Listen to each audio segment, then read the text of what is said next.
नमस्कार मित्रांनो. आजचा जो टॉपिक असणार आहे तो आहे एज्युकेशनल टॉपिक असणार आहे आणि खूप महत्त्वाचा आहे मित्रांनो. फक्त मी तुमचे एक 5 ते 7 मिनटं घेणार आहे, तर पूर्ण व्हिडिओ बघा. तर आज आपण बघतो की भारतामध्ये बेरोजगारी आहे. तर बेरोजगारी असण्याचं कारण म्हणजे काय की एज्युकेशन. ओके, आपलं पारंपरिक एज्युकेशन आणि बदलतं जग याच्यामध्ये काय आहे की ताळमेळ बसत नाही.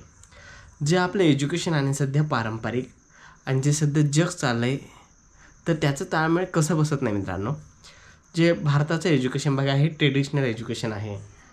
मराठी आहे, हिंदी आहे, भूगोल आहे, इतिहास आहे, विज्ञान आहे. आणि सध्या जग जे चालतं आहे ते IT सेक्टरमध्ये, AI सेक्टरमध्ये, डाटा सायन्समध्ये, टेक्नॉलॉजीमध्ये इंडस्ट्री आहे. तर या ट्रेंडनुसार चालतो आहे आणि आपला भारत देश एक एज्युकेशन देतो आहे आणि जग एका दिशेने चालतं आहे. त्यामुळे काय होतं की बेरोजगारी वाढते. आज आपण बघतो खूप सारे मुलं आहे, ग्रॅज्युएशन होतात, मास्टर होतात, MPhil होतात, PhD होतात, पोस्ट PhD होतात. तर यांना जॉब नाही. एवढं शिकून आपण म्हणतो की जॉब नाही. पण तुम्हाला एक सांगू का मित्रांनो, चुकी ही आपली आहे. आपली पण नाही, तर ही चुकी सरकारची आहे.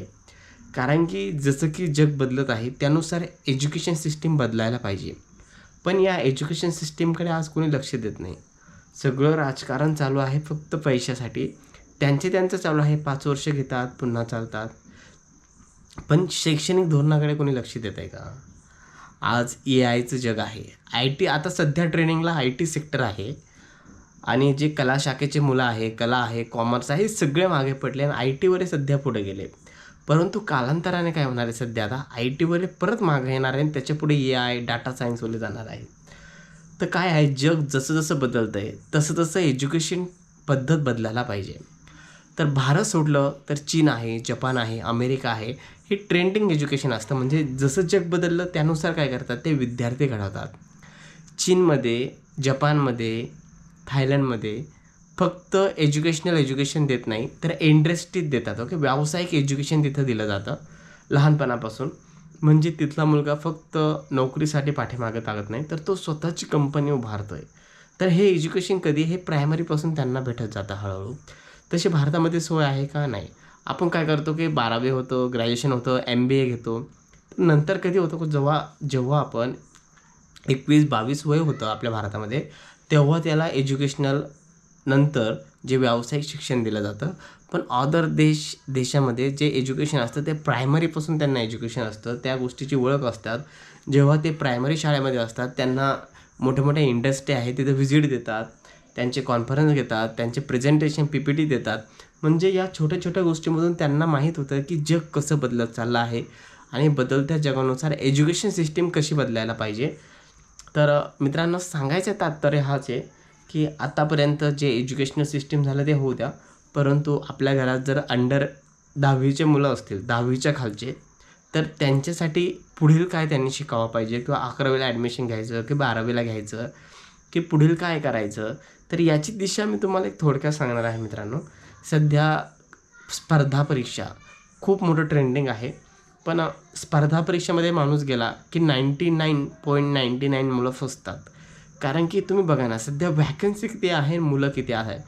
एखादी जाहिरात निघाली तर जवळपास 100 जागा असल्या तर 10-10 लाख फॉर्म तयार येतात. यावरून तुम्ही समजू शकता की किती बेरोजगारी आहे. तर आपला मुलगा अंडर 10वी असेल तर त्याला कोणत्या एज्युकेशनमध्ये आता घालायला पाहिजे सध्या. तर त्याला सुरुवातीला तुम्ही व्यावसायिक शिक्षणाची एक जोड द्या. सध्या परिस्थितीमध्ये जर छोटा असेल तर त्याला शिका. व्यवसाय असं असतो, तसं असतं. त्याला एक तुम्ही जर शाळेमध्ये आता तर शिकवणं अशक्य आहे, आपल्याकडे तशी सुविधा नाही. तर तुम्ही त्याला ज्ञान देत जा, व्यावहारिक ज्ञान द्या थोडं. एज्युकेशन ज्ञान तर असू द्या. त्याची आवड बघा कशामध्ये आहे. डॉक्टर, इंजिनियर याच्यामध्ये सुद्धा खूप रेशो कमी आहे सक्सेस होण्याचा. तर काय आहे की मुलं काय करतात की खूप सारे स्पर्धा परीक्षेकडे जातात, डॉक्टरकडे जातात, इंजिनिअरिंगकडे जातात. जेवढे सक्सेस होतात तेवढे पुढे जातात. पण बाकीचं काय? बाकी सगळेचे सगळे पूर्ण रिवर्स येतात आणि एका जागेवर येऊन थांबतात आणि मग त्यांना सुधरत नाही. आपण काय करावं? कारण की ऑप्शन B हा कंपल्सरी पाहिजेच मित्रांनो कोणत्याही गोष्टीमध्ये. तर 10वीला जर आपला मुलगा असेल किंवा अंडर 10वी असेल, तर आता सध्या जर तुम्हाला इन्स्टंट जॉब पाहिजे असेल, AI आहे, डाटा सायन्स आहे, छोटे छोटे 6-6 महिने 1-1 वर्षाचे सध्या आता खूप सारे अवेलेबल असे जॉब आहे आणि तो जॉब झाला की इन्स्टंट 40,000 ते 50,000 रुपये पगारसुद्धा अवेलेबल आहे. पण आता इथून पुढे ती पुढची पिढी ते करू शकतात, पण मागील पिढी जी आता त्यांचं एज्युकेशन खूप सारं झालेलं आहे त्यांना हे पॉसिबल नाही.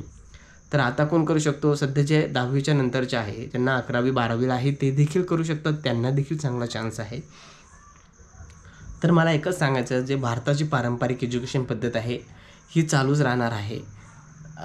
जे कॉलेज उघडतात हे कोण असतं, संस्थापक, हे सगळे पैसे कमावणारे लोक असतात, हे काही एज्युकेशन देणारे नसतात. कॉलेज काही सरकारी नसतात, सगळेच 90-99% हे सगळे प्रायव्हेट असतात. हे पैसे छापण्याची मशीन असतात कॉलेज म्हणजे. त्यांना बाकी काही घेणं देणं नसतं की विद्यार्थी येतो जातो, काय शिकतो काय नाही, काही घेणं देणं नसतं. विद्यार्थी शिकतोय, आपल्याला फीज येते, आपल्याला डोनेशन येतोय, जाऊ द्या, विषय सोडून द्या. तर शिकतानाच आपल्या मुलांना शाळेमध्ये टाकताना तुम्ही विचार करा, पुढचा भविष्याचा विचार करा, कारण की जग अजून पुढं बदलणार आहे. AI आणि डाटा सायन्सचं जग बदलणार आहे. वर्करची संख्या कमी होणार आहे. आता जेवढे लोक काम करतात त्यापैकी फक्त 20 ते 30% लोक भविष्यामध्ये काम करणार आहे. तर त्यासाठी तुम्ही आत्ताच विचार करा, आपल्या मुलांना AI किंवा डाटा सायन्स किंवा व्यावसायिक शिक्षणामध्ये त्यांना पुढे घाला. आणि एवढंच सांगायचं होतं मित्रांनो. तर आपली इच्छा, आपल्याला आपल्या मुलांना कुठं घालायचं, पण माझा एक तुम्हाला हे सांगायचा हेतू होता, सध्या ट्रेंडिंगनुसार कोणतं एज्युकेशन महत्त्वाचं आहे. तर आपण नक्कीच या गोष्टीचा विचार कराल असं मला वाटतं. धन्यवाद.